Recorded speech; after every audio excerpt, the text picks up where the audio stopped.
Epilogue. 6 years later, Sky twirled in front of the mirror in their bedroom. She had teamed a flimsy, flirty skirt and a corset-type top, in pale purple, with sheer stockings and very high heels. It was Enzo's 33rd birthday weekend.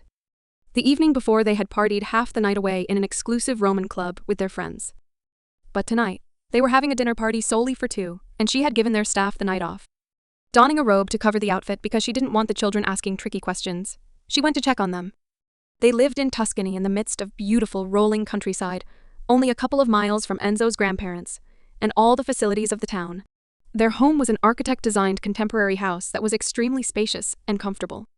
As soon as the adoption was granted, they had moved to Italy.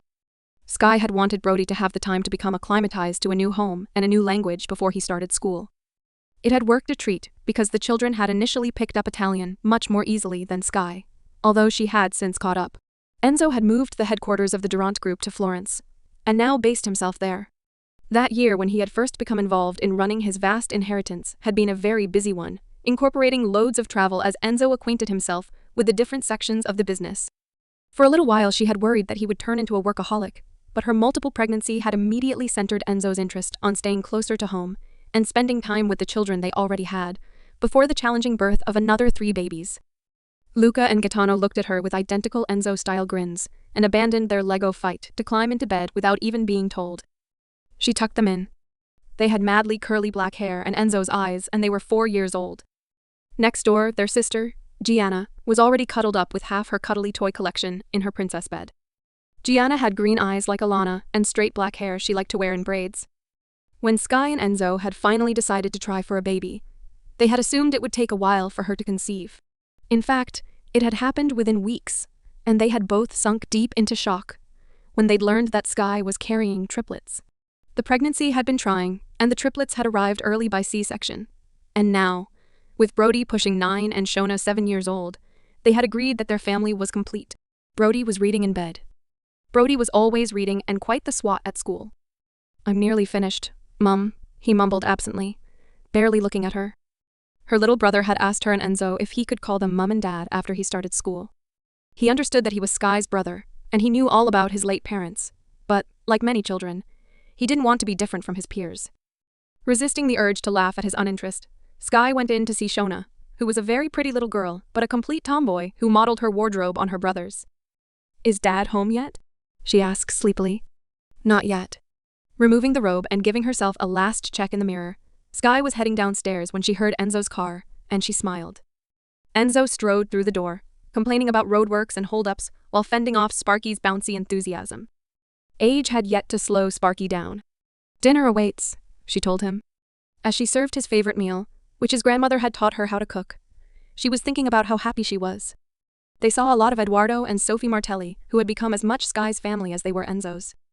Her relationship with Enzo and her self-esteem had gone from strength to strength after Richie had been found guilty and imprisoned.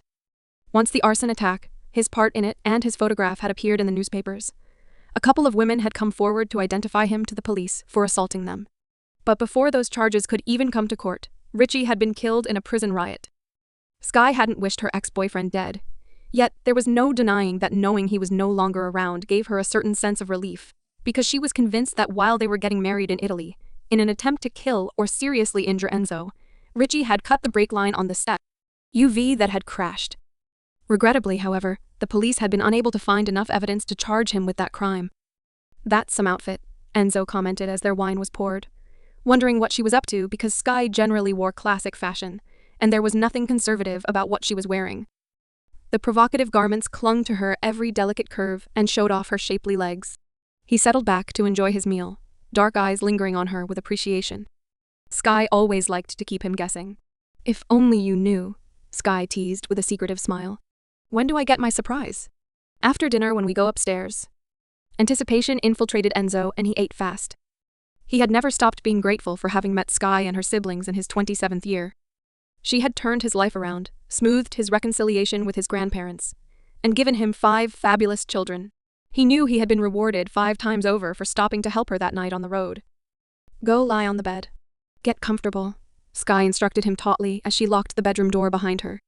He raised a brow, removed his jacket, tie, and shoes, and reclined back in relaxed mode against the carved headboard. "If you laugh, I'll kill you," she warned him anxiously, before disappearing into her spacious dressing room. Music sounded, and it wasn't her usual style either. Pour Some Sugar on Me by Def Leppard filled the room with a loud, raunchy rock beat. And then Sky reappeared and began to dance, a little jerkily at first, because she was visibly nervous. She needn't have worried because Enzo was transfixed from her first movement. It was the very last thing he had expected. In fact, he had been expecting her to produce another present from the dressing room. His jaw almost dropped when she tugged at her top, and it detached from her body and went flying off. It was a specially made stripper outfit, he realized, as the pouting curves he adored were bared, revealing glittery pink pebble pasties with tassels attached. He adored the surprise because Sky, being naturally shy about her body, had moved out of her comfort zone purely for his benefit. As the music clicked off, Sky was in the act of crawling across the bed, and he grinned at her, loving her so much in that moment for the anxious light in her eyes. "Best present ever," Enzo growled, lifting her up onto him, shamelessly acquainting her with the hard, urgent thrust of his arousal. "Was it? How did you learn to dance like that?" "Videos online. Do you remember once asking me when I was going to rip my clothes off for your benefit?" she prompted eagerly. "And you said never." A heartbreaking smile curved his wide, sensual mouth as he laced long fingers into her curls. "I have never loved you more than at this moment, and it was the sexiest show I ever saw, because it was specifically choreographed for me." "I was scared you'd laugh," she confided. He kissed her with devastating passion until she was breathless. Never felt less like laughing. Much more in the mood for ravishing, piccolo mio. Sky beamed down at him, her insecurities vanquished, and her confidence restored because the smoldering glow in his dark, golden eyes convinced her. "I'm still crazy about you, Enzo." Enzo swung her down beside him and groaned. "I'm besotted, and sometimes I can't believe you're mine. We have to make the most of tonight, because Alana is arriving on Monday, and I'll be lucky to get 5 minutes with you for the first few days. You'll be gossiping morning, noon, and night." "Yes," she agreed sunnily as questing fingers played with the edge of her thong panties, and she gave an encouraging wriggle. Before very long there was no further conversation, and she lay afterwards in the circle of his arms, replete with joy and fulfillment.